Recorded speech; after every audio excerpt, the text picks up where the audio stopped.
Hi friends, let's start with chapter number 10, wave optics. Now this is a chapter in the series of optics. Optics, we had seen that it's a branch of physics studying light and related phenomena. There were three branches of optics. एक तो ray optics, assuming straight line path of light and drawing different geometrical figures. We have ray optics, or we call it as geometrical optics. This we studied in chapter number 9. Then we have assuming the wave nature of light, so that becomes wave optics, that we are going to study in chapter number 10. And then we have quantum optics, assuming particle nature of light. ये तीन branches है optics के, उसमें हम लोग ये branch पढ़ रहे हैं अभी. We are studying that branch of optics in which we are considering wave nature of light. Initially, the first popular theory for light was corpuscular theory. Corpuscular theory. Now corpuscular means what? Particle form. So light was initially accepted as a particle nature. डेकार्टेस, फिर बाद में Newton ने भी इसके बारे में fully support किया particle nature of light. उन्होंने क्या एज्यूम किया कि light is particle in nature. एक मीडियम से दूसरे मीडियम में जाएगा तो लाइट की स्पीड कम होती है ऑन बेंडिंग. बेंडिंग होता है पर लाइट की स्पीड कम हो जाती है. That was a particle nature. पर लेटर ऑन हाइगन्स नाम के एक साइंटिस्ट ने वेव थ्योरी दिया लाइट का. उन्होंने क्या बोला कि light is a wave, and this was in support of Maxwell's theory, जो हमने चैप्टर नंबर 8 में पढ़ी है, Maxwell's theory for electromagnetic wave. उन्होंने बोला light is an electromagnetic wave, तो लाइट का वेव नेचर कंफर्म किया था. More perfect confirmation of this wave theory of light was done by Thomas young, who was actually a physician. He did an experiment related to interference phenomenon. In this experiment, he proved that, or he confirmed the wave nature of light. After that, light was accepted as a wave. तो ये हो गया थोड़ी सी brief history. हम लोग यहाँ पर क्या पढ़ रहे हैं? We'll be assuming wave nature of light. Light is a wave. It's an electromagnetic wave. And फिर उसके ऊपर बेस हम लोग लाइट के साथ occurring phenomenon देखेंगे. We are going to study two important phenomenon here. एक तो interference, दूसरा diffraction. Starting with interference, we'll take the diffraction. After that, we'll take diffraction. And तीसरा एक phenomenon polarization है, वो हम लोग बाद में देखेंगे. ओके ना. इंटरफेरेंस को समझने के लिए पहले वेव फ्रंट का कॉन्सेप्ट लेना पड़ेगा. इनफैक्ट इंटरफेरेंस नहीं, दोनों इंटरफेरेंस डिफ्रैक्शन को समझने के लिए we should have the concept of wave front. तो पहले वेव फ्रंट क्या होता है वो देखते हैं, फिर बाद में दो ऑप्टिकल फिनोमेनन की बातें करते हैं. Okay, just go to the introduction part, the notes, फिर हम चालू करते हैं वेव फ्रंट के बारे में.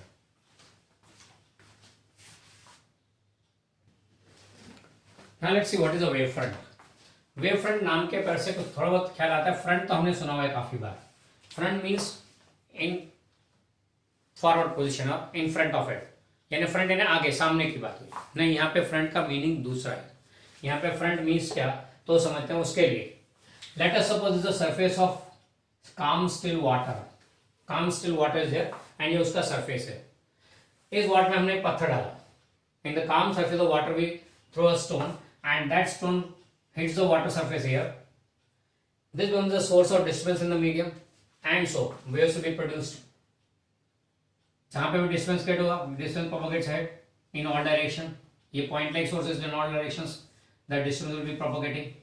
So disturbance propagates in all different directions. That means waves are created in all different directions.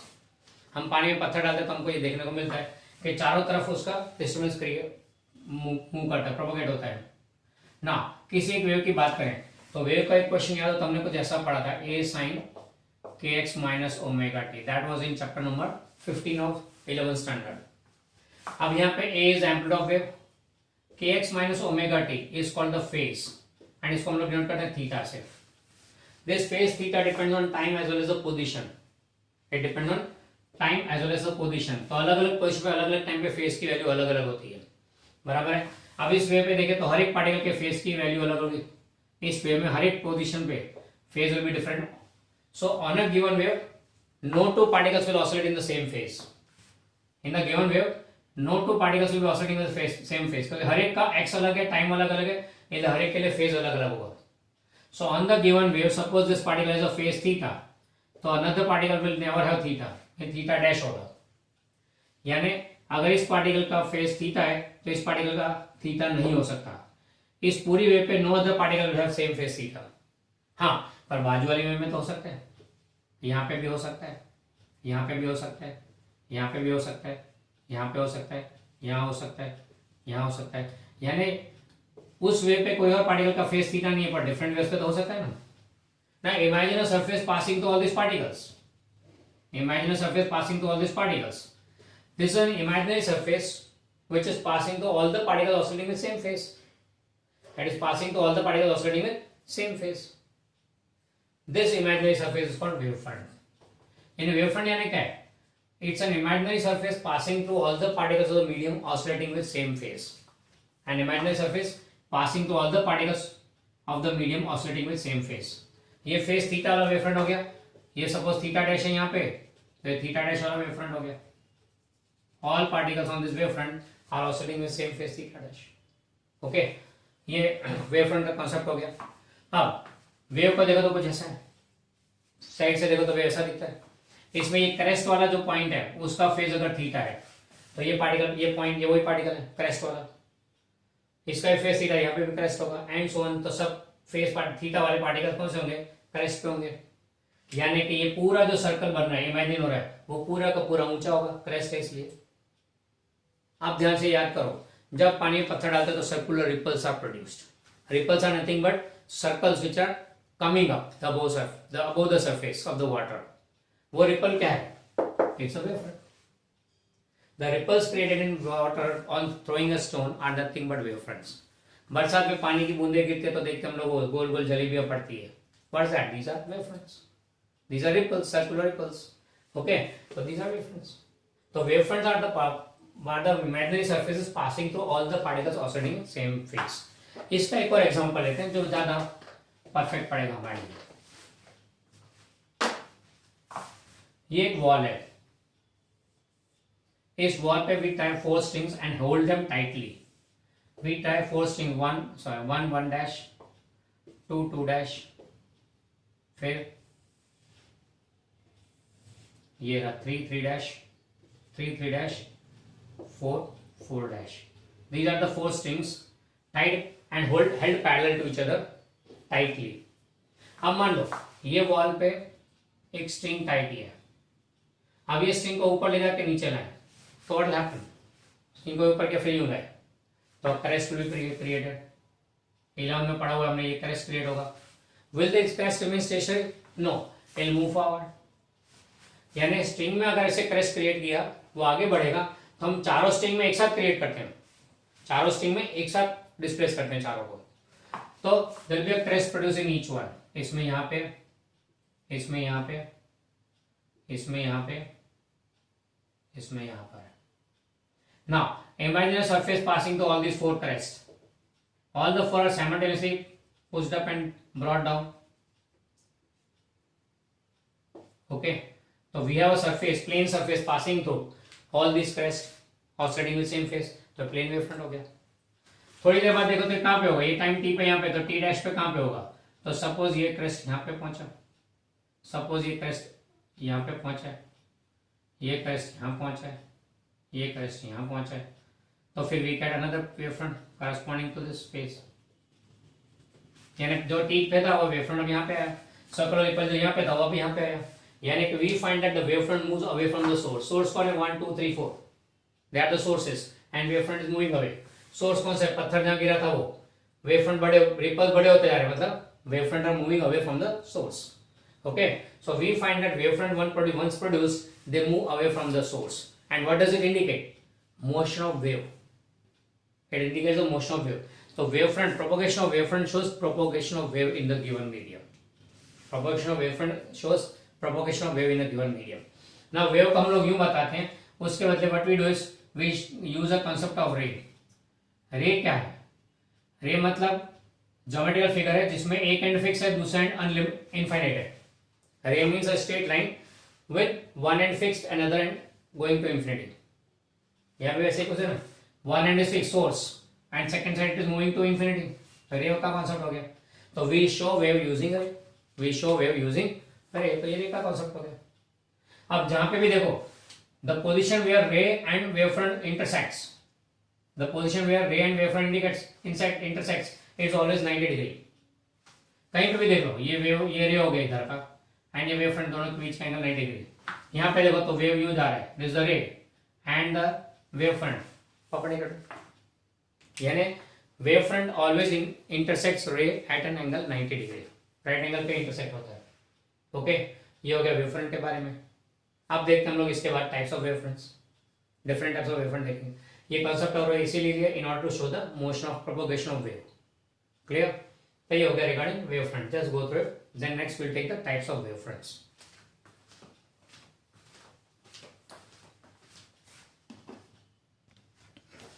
Now based on the shape of wavefront, we have different types of wavefronts. तो सबसे पहले चलते हैं plane wavefront के बारे में।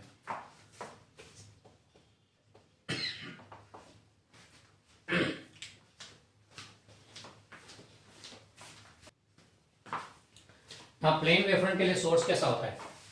तो उसके लिए सोर्स आएगा प्लेन सोर्स। प्लेन सोर्स यानी क्या? अ प्लेन क्रिएटिंग वेव्स, जैसे हमने देखा था ना, plane source always creates parallel rays. अभी हमने जो स्ट्रिंग्स वाला केस लिया था वही था, plane source always creates parallel waves. अब पैरेलल रेज में अगर देखें तो वेवफ्रंट कुछ ऐसा बनेगा, ये वेवफ्रंट एक हो गया, then another wavefront and another wavefront. तो wavefronts are plane in nature. तो पैरेलल रेज के केस में प्लेन वेवफ्रंट्स आएंगे, प्लेन सोर्स में प्लेन वेवफ्रंट्स आ जाएंगे, बराबर है। The waves having plane wavefronts are called plane waves, such waves are called plane waves. ये म्यूचुअली पैरेलल वेव्स को प्लेन वेव्स बोलते हैं, बराबर। एक हो गया। दूसरा केस लेते हैं हम लोग, circular. Second case we take is circular और स्फेरिकल वेवफ्रंट्स, सर्कुलर और स्फेरिकल वेवफ्रंट्स। इसमें सोर्स कैसा होगा? तो अगर सोर्स पॉइंट लाइक है, पॉइंट लाइक सोर्स है, या फिर पॉइंट सोर्स बोलेंगे इसको, पॉइंट लाइक नहीं बोलो, पॉइंट बोलो तो भी चलेगा। पानी में पत्थर डाला, that was a point source. Now when there is a point source, waves are produced in all different directions, they propagate in all different directions. Now a wavefront at equal distance will be like this, will be circle in nature. Water surface is plane, यानी 2 dimensional, तो circle बनेगा। तो ये circular wavefront हो गया, circular wavefront हो गया। Okay, पर if we take 3 dimensional then, तो पॉइंट सोर्स से इक्वल डिस्टेंस पे विल गेट अ स्फीयर, वो स्फेरिकल सरफेस हो गया। पॉइंट सोर्स से इक्वल डिस्टेंस पे बिकम्स अ स्फीयर, तो स्फेरिकल सरफेस हो गया। तो सर्कुलर या स्फेरिकल का पॉइंट लाइक सोर्स हो गया। तो okay, this is the case. The waves having circular wavefronts are called circular waves, while those having spherical wavefronts are called spherical waves. They require point like source, and 2 dimension it will be circular, 3 dimension it will be spherical. Okay. Now इसके बारे में एक और बात खास, at large distance from source, at large distance from source, ये ध्यान से समझना जो कह रहे हैं वो। at large distance from source, spherical wavefronts appear locally plane, appear locally plane. At large distance from source, spherical wavefront appear locally plane. मतलब क्या हो गया? सोर्स से लार्ज डिस्टेंस में बड़ा सा स्फीयर बना, ये बड़ा सा ह्यूज स्फीयर। अब इस स्फीयर के एक छोटा सा पार्ट देखो तो ऑलमोस्ट स्ट्रेट दिखेगा, एक छोटा सा पार्ट ले लो तो इट अपीयर ऑलमोस्ट स्ट्रेट। तो लोकली, ये लोकली प्लेन लग रहा है। Example, we are living on earth, earth is a huge sphere, we know that earth is spherical in shape. पर कभी रोड पे हमको लगा कि स्फेरिकली मुड़ा हुआ है अर्थ? नहीं, वी फाइंड ऑलवेज स्ट्रेट। क्यों? क्योंकि we are looking to very small part of the entire globe and हमारे लिए वो छोटा सा पार्ट फ्लैट दिखेगा, बराबर है। तो ये सिचुएशन है यहाँ पे। तो स्फेरिकल वेवफ्रंट यानी those coming from the point like source at a large distance appears locally plane, यानी क्या लगेगा? प्लेन वेवफ्रंट्स है, यानी कि पैरेलल रेज आ रहे हैं। पॉइंट लाइक सोर्स से कभी पैरेलल रेज नहीं आएंगे, there will be conical beam of ray. Point like source से कोनिकल बीम ऑफ रे आएगा, पर हमको क्या लगेगा? It will appear as if it's parallel rays, यानी कमिंग फ्रॉम प्लेन सोर्स, बराबर है। हाँ, लोकली एज अ होल देखोगे तो स्फीयर है, पर एक छोटा सा पार्ट देखोगे तो locally it is plane. This is the reason why light rays coming from sun rays, we show it this way, we show sun rays like this, ये हम देखो पैरेलल रेज हुए। सन से क्या parallel, sun is a point like source, will give a conical beam, पर we are at a large distance from sun, so for us they become parallel। क्यों? क्योंकि plane wavefront आते हैं। at large distance you will find plane wavefronts, तो सन के raise के wavefront देखो तो ऐसा दिखेगा, clear, this is the reason why. Okay, चलिए दूसरा टाइप का वेवफ्रंट हो गया। अब तीसरा shape, third type of wavefront is cylindrical wavefront।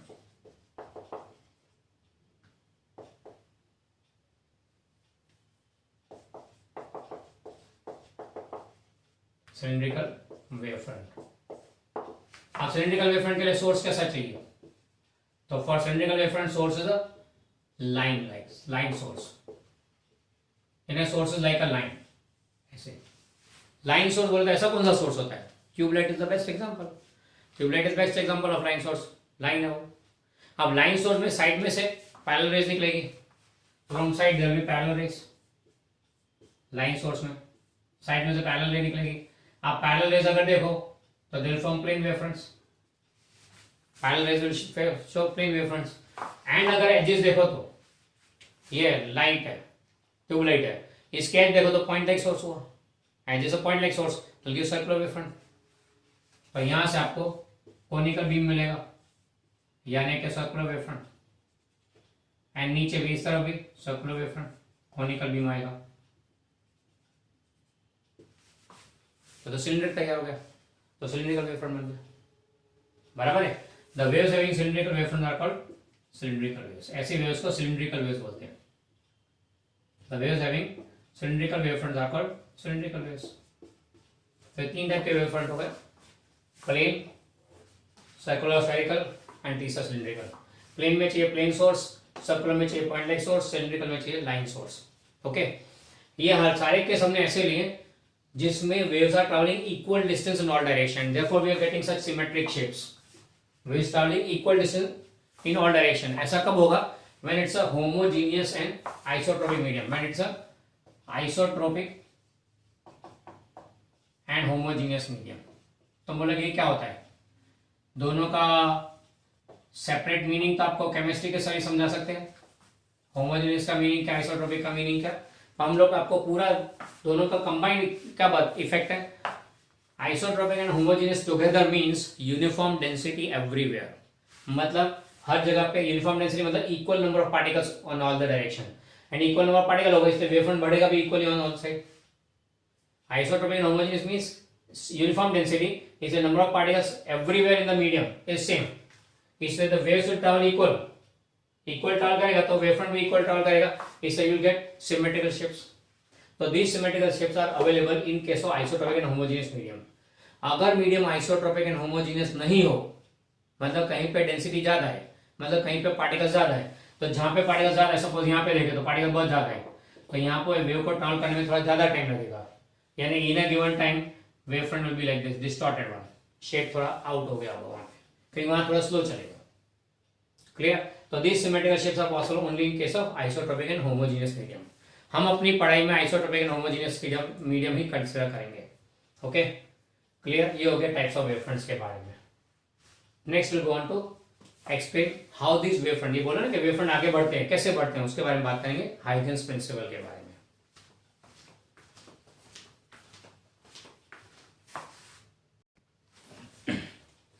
Huygens principal का पर्पस क्या है mainly? It explains propagation of wavefront in a medium.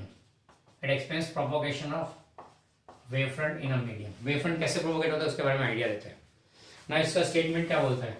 तो यहाँ द नोट्स और the text book, just go through the statement, then take the statements each and every wording separately. Okay, तो statement क्या बोलता है पढ़ लो, वीडियो पॉज करके देख लो क्या बोलता है statement. Now as per the statement of Huygens principle, it says that every particle on a wavefront behaves as a secondary source and emits from itself secondary spherical waves. Every particle on the wavefront, every particle on the wavefront behaves as a secondary source and emits from itself spherical secondary waves. After a very small time interval, a surface tangential to all these spherical wavelets gives position shape of new wavefront. That is a complete statement. अब चलो इसको समझते हैं step by step. Suppose एक point light source है, origin O, यहां से बहुत सारी वेव्स निकल रही है। सपोज ये 4 वेव्स लीजिए, 4 वेव्स निकल रही है यहां से। ओके, पॉइंट लाइक सोर्सेस ले, स्फेरिकल वेव फ्रंट रहेगा या सर्कुलर, बोलो जो भी बोलो। Now every particle on this wavefront, let's say A, B, C and D, every particle on this wavefront behaves as a secondary source and emits from itself. So अब हर एक secondary, हर एक जना, see actual source is O, but each of these will behave as a source, खुद source ऐसा, and they will produce spherical waves from itself. कभी point like source हो ना हर एक, तो they will produce secondary waves, secondary wavefronts. Now point like source है तो spherical wavefront आएंगे। ये सपोज एट टाइम t है, x y, at time t the wave front is x y. Now every particle behaving as source, तो after time delta t time के बाद देखें तो क्या होगा, छोटा सा टाइम इंटरवल लिए, इसलिए छोटा सा वेव फ्रंट बनेगा, यहाँ पे छोटा सा वेव फ्रंट बनेगा, यहाँ पे भी छोटा सा वेव फ्रंट बनेगा, यहाँ भी छोटा सा वेव फ्रंट बनेगा। So this is the situation at time t plus delta t पे ये सिचुएशन है। तो a surface tangential to all these spherical wavelets, a surface tangential to all these spherical wavelets gives position shape of new wavefront, gives position shape of new wavefront. फिर every particle on this wavefront behaves as a source and emits from itself spherical secondary waves। तो फिर कहानी आगे बढ़ी and wavefront आगे बढ़ा, यानी जो wavefront पहले xy पे था वो x डैश y डैश पे है, उसके बाद x double dash y double dash पे है, तो वेवफ्रंट प्रोपोगेट्स है। Is it applicable for spherical wavefront only? नहीं, even for plane wavefront. Suppose ये प्लेन वेव्स 1 2 3 4 वेव्स आ रही, ये प्लेन वेवफ्रंट हो गया x y at time t। Every particle on this wavefront, let's say A B C D, we can write common description for both of them. Every particle on the wavefront based on secondary source and emits from itself spherical secondary waves. तुम बोलोगे plane wavefront है तो spherical क्यों देगा? अरे wavefront plane है पर particle तो पॉइंट लाइक हुए ना, वो तो स्फेरिकल वेवफ्रंट से देंगे। आफ्टर टाइम डेल्टा टी यानी टी प्लस डेल्टा टी पे देखे तो सिचुएशन क्या है, तो surface tangential to all the spherical wavefronts gives position shape of new wavefront x dash y dash at time t plus delta t. फिर से apply करें तो फिर से स्फेरिकल वेवफ्रंट बनाओ, फिर टेंजेंट ड्रॉ करो, X double dash Y double dash, ये नया वेवफ्रंट आ गया। एक रिपल से दूसरा, दूसरे से तीसरा क्रिएट होता है। This what happens, this are the wavefront propagates है। एक्चुअल सोर्स ये है पर ये बिहेव करता है जैसे खुद एक सेकेंडरी सोर्स हो गया। क्लियर? तो ये हो गया हाउ वेवफ्रंट प्रोपोगेट्स है। ना हाइगेंस के प्रिंसिपल का एक लिमिटेशन था जो किसी एक साइंटिस्ट ने पॉइंट आउट किया। उन्होंने बोला कि आपका सेकंड लाइन देखो, तो after small diameter a surface tangential to all the spherical wavefront gives position shape of new wavefront. तो आपने ये बनाया, why not this one, this is also tangential to all, तो वेवफ्रंट पीछे आना चाहिए, यहां पे भी वापस आना चाहिए, ऐसा तो नहीं हो रहा है। And as per the statement wavefront can be here also, तो फिर why to consider this forward one not backward one? तो हाइगन ने इसके बारे में सोचा एंड फिर उन्होंने एक रिलेशन दिया, इसका उन्होंने एक्सप्लेनेशन दिया, ये लिमिटेशन को क्लियर करने के लिए एक्सप्लेनेशन दिया। क्या बोला उन्होंने कि the intensity of wave depends on cos square theta by 2, where theta is the angle with the cos square theta by 2, where theta is the angle with the original direction, where theta is angle with the original direction. I depends on cos square theta by 2. When in case of theta is 0 degree यानी original direction, यानी forward बात हुई, that means forward direction की बात हुई। forward direction में क्या होगा situation, cos square 0, cos 0 is 1, तो ये इंटेंसिटी आई पूरा का पूरा, बराबर है।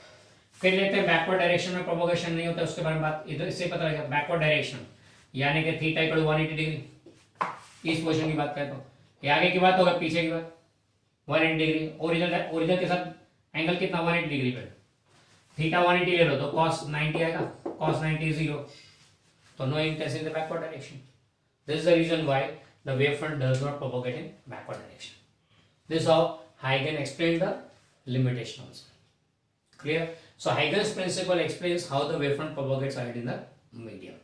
Okay? So ये हो गया regarding Huygens principle, one of the very important question as far as state board exams are concerned and central board. One of the very important question. Let's go through this.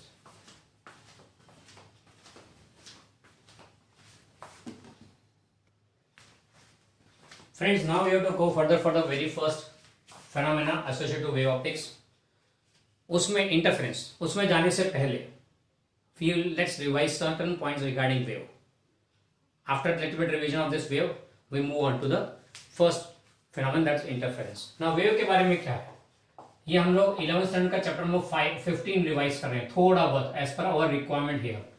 Wave यानी क्या, it's a distance propagating in the medium. A distance propagating in the medium is called wave. Wave is generally shown by this way. This is a sinusoidal wave propagating ahead. तो progressive harmonic wave बनेंगे क्योंकि यहाँ पे particles harmonic motion कर रहे हैं. ये wave का क्रेस्ट हुआ एंड ये वेव का ट्रफ हुआ. Descending to crest or to trough, we used to call it as wavelength lambda. पर अब क्या बोलेंगे, लैम्बडा क्या है, वन कंप्लीट वेव का लेंथ. वन कंप्लीट वेव ये हो गई, उसका लेंथ है लैम्बडा. तो lambda is the length of one complete wave, या distance occupied by one complete wave. ये वेवलेंथ के बारे में था. फिर दूसरा number of waves in 1 second, that's give frequency. बराबर. फिर हमने वेव का इक्वेशन लिया था y is equal to a sin kx minus omega T. ऐसा एक इक्वेशन लिया था वेव का. यहाँ पे a is amplitude of the wave, k is a wave vector. k is wave vector given as 2 pi by lambda, where lambda is a wavelength and it is given unit is radian per meter. फिर omega क्या है, omega is the angular frequency of the wave. This angular frequency omega is given as 2 pi f or also as 2 pi by t, where f is the frequency, t is the periodic time. And this complete bracket is called phase theta of the wave. Phase theta. ये amplitude हो गया and sine of phase. Sine ले लो या cos ले लो तो भी चलेगा. अगर आप साइन लेते हैं तो it's a longitudinal wave, cos लेते हैं तो it's a longitudinal wave. Transverse wave, sorry sine लेते तो ट्रांसवर्स वेव हो गया, कॉस लेते तो लॉन्गिट्यूडनल वेव हो गया. बराबर है. तो ये हो गया regarding phase, sorry wave equation. तो wave equation can be a sin ks minus omega t या a cos ks minus omega t. Okay. फिर एक और बात हमें जो देखनी है वो प्रिंसिपल ऑफ सुपरपोजिशन. ये हमने पढ़ा था 11 में चैप्टर नंबर 15 में. Principle of superposition, what does it say, when more than one waves superpose at a point in the medium, जैसे 1 and 2, एक से ज्यादा वेव्स अगर सुपरपोज होती है at a point p. Superpose मतलब क्या, what is it mean by superposition, at same position at same time. When more than one wave superpose at a point, that means more than one waves come at the same position at same time. Then the resultant effect, resultant displacement of that particle at that point is given as vector sum of individual displacements. It is given as vector sum of individual displacements. अगर दो से ज्यादा waves है तो so on add करो. Vector sum यानी direction को ध्यान में रखें. मान लो फर्स्ट वेव ने डिस्प्लेसमेंट 3 सेंटीमीटर जितना अपवर्ड कराया, सेकेंड ने 2 सेंटीमीटर जितना अपवर्ड कराया, तो रिजल्टेंट क्या आएगा पी के लिए 5 सेंटीमीटर अपवर्ड डायरेक्शन, क्योंकि दोनों सेम डायरेक्शन एड अप होंगे. मान लो फर्स्ट वेव ने 3 सेंटीमीटर अपवर्ड करवाया डिस्प्लेसमेंट, दूसरे ने 2 सेंटीमीटर डाउनवर्ड कराया, तो रिजल्टेंट क्या होगा 1 सेंटीमीटर अपवर्ड. फिर एक ने 3 सेंटीमीटर डाउनवर्ड कराया, दूसरे ने 2 सेंटीमीटर अपवर्ड कराया, तो रिजल्टेंट क्या होगा 1 centimetre downward. Okay. Purely vector sum.